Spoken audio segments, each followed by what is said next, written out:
Hey, what's up everyone? Jules D here. And in today's video, I want to share with you a model that is really special to me. It is a model that has been an absolute game changer for myself and for fundraisers that I've worked with. And it allows us to focus our energy, our efforts, and our attention on things that truly matter and that move us forward. Welcome back to my channel. My name is Jules, and I'm a face-to-face fundraising specialist and super passionate about personal development. My true joy has always come from helping people move closer to realizing their full potential. And in today's video, I want to do things a little bit differently. Now, if you don't already know, YouTube videos and creating video content online is super new to me. This is the third video that I've ever created. So yeah, sitting in a room all by myself, looking into a lens with lights on me is super strange and unusual. I'm very comfortable speaking to people face to face, whether it be conferences, workshops, smaller groups, individuals in the field, even more recently online, Zoom, Teams, that sort of thing. It's super comfortable to me. And what I usually do is don't have any notes or any script that I'm working to. I just kind of speak off the cuff.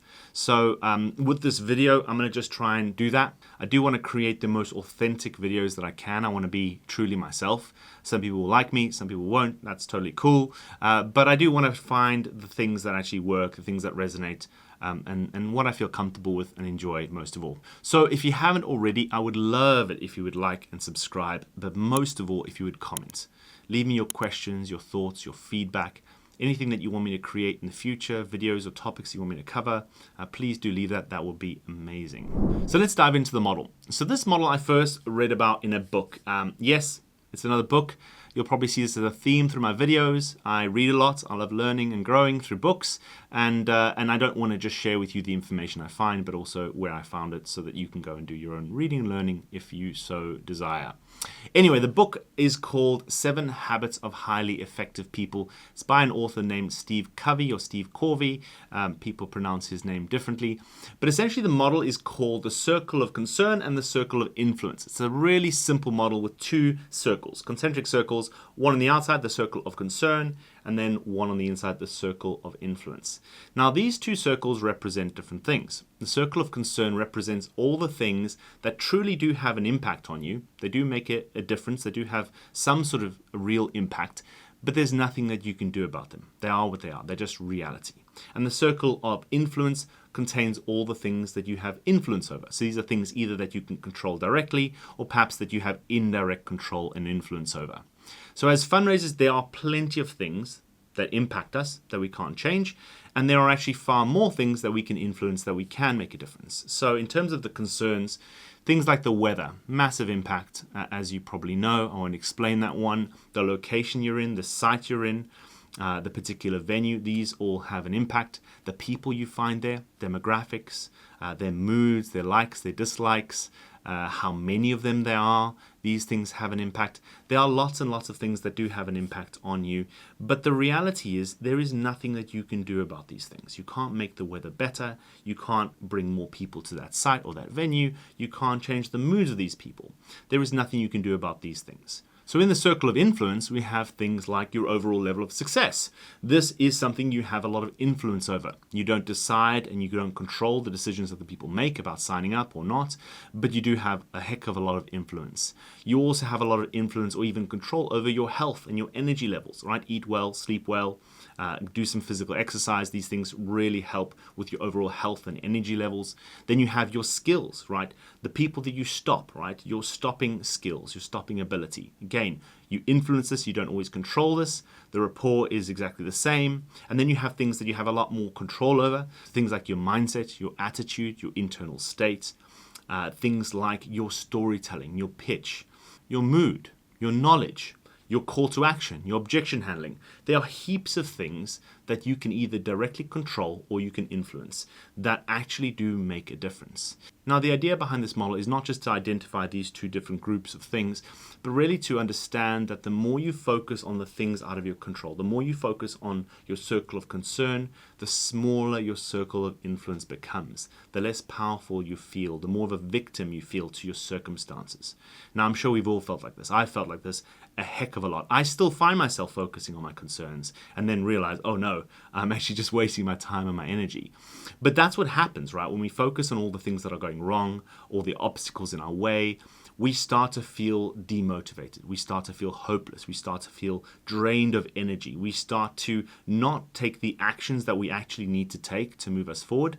And we end up being victims, and to be honest, we end up being pretty miserable. Now, on the other hand, when we focus on the things we can influence or control, we focus on the inner circle, we become more powerful. We stop worrying about the things that are out of our control because we understand we can control so much. And the things that we can actually control are the things that actually matter. Now, it's not to say that we can always do well no matter what the circumstance. Now, I think that sometimes can be taken too far. But there is some truth to this. Now, it's all about perspective. If your idea of doing well is getting 5 signups, then no, you can't necessarily get 5 signups no matter where you are. But if your success and your idea of doing well is actually improving on your skills and your ability and becoming a better, more resilient, more confident a fundraiser, then certainly you can. You can do well wherever you go. And that's really what it comes down to. That we need to understand that it's really about focusing on the things we can control, the things that we can have an effect on, that we become better and better and better at what we do. I see so many fundraisers wasting their time, and I've been one of those, focusing on the things that are out of their control. And they end up going through a day and end the day going, well, you see, I knew I wasn't going to do well because it's quiet or it's rainy or they've given me a terrible site or whatever it might be. And those things all might be true, but what have you learned in the day? How have you overcome those challenges? So don't waste those opportunities. It is the challenging days that provide the greatest opportunity for us to develop our skills, our abilities, our resilience as people and as fundraisers. So what do we do with this information now? So there's a couple of things that I think are important here. So first of all, it's a good exercise. Write out your concerns and your influences, right? Write out the things that you feel have an impact on your performance that you can't change, and write out all the things that you actually can influence. And first of all, you'll notice there's a heck of a lot more things that you can influence than those that you can't. Second, focus in on being process focused and outcome driven. So it's not to say that you shouldn't have an outcome. As a fundraiser, we're in performance-based roles. We do need to ultimately recruit new members, new donors, new supporters, whatever you want to call them. That is just what we need to do. That is how we have the impact that we're hired to have. But if you focus just on the number, you aren't going to get there. I see fundraisers setting the same goals each and every day and not achieving them.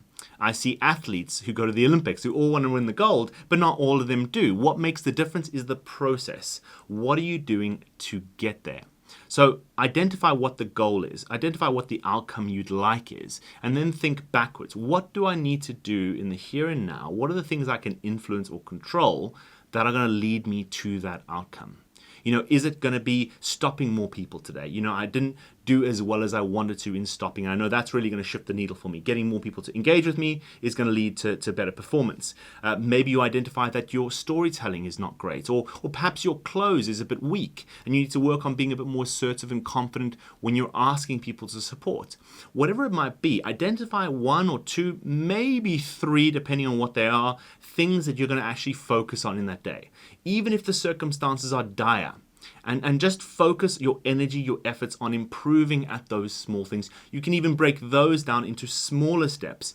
But by focusing on the things you can actually improve, you will see that you will progress in your skills. Even if you don't hit your goal, you will over time. As a fundraiser, as you know, it's about averages over time, right? It's about consistency. It's not just about what you perform like in each and every day. It's really about what you perform like over time. So even if you're given a poor spot or the weather's terrible and you don't do particularly well, if you're working on your skills in that environment, in that challenging furnace, you're going to be far better prepared for when the circumstances are good. And that's when you're going to perform really well. And that's going to bring up your averages. And overall, you're going to be a good fundraiser. And this is a common trait that I've seen in all high-performance fundraisers, that they go out and they do their best no matter what the circumstances are. Sometimes they do really well, sometimes they don't do great. But if you are consistently focused on improving your skills, becoming a better fundraiser, ultimately you are going to succeed and you're going to do extremely, extremely well and have the impact that you really want to have. So if there's anything from this video that you can remember this. You want to be outcome-driven, but you want to be process focused. Focus on what you're doing in the here and now. Focus on what you're going to do to achieve your goals, not just what you want to achieve. So that's it for this off-the-cuff video. I hope you've enjoyed it. I hope it's been helpful. And if you haven't already, please do like and subscribe. And most of all, leave a comment, your feedback, your questions for future videos, your thoughts. I would love to hear from you, and I'm going to try and respond to every person I possibly can. So until next time, stay inspired and keep fundraising.